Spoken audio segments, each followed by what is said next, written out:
So the artifact that we're going to take a little bit of a closer look at today is actually a headstone. Now we do have a cemetery that is located on site, but this particular headstone received conservation work in 2014.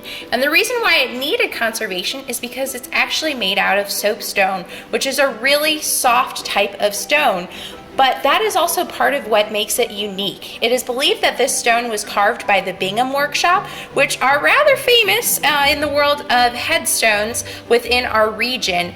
They're known for using soapstone, for having really detailed, precise lettering and carving on the stones, and is really a marker of a well-to-do family in this area of North Carolina. This particular stone is that of Ezra Alexander, who served in the Continental Army and was a leading citizen of Mecklenburg County.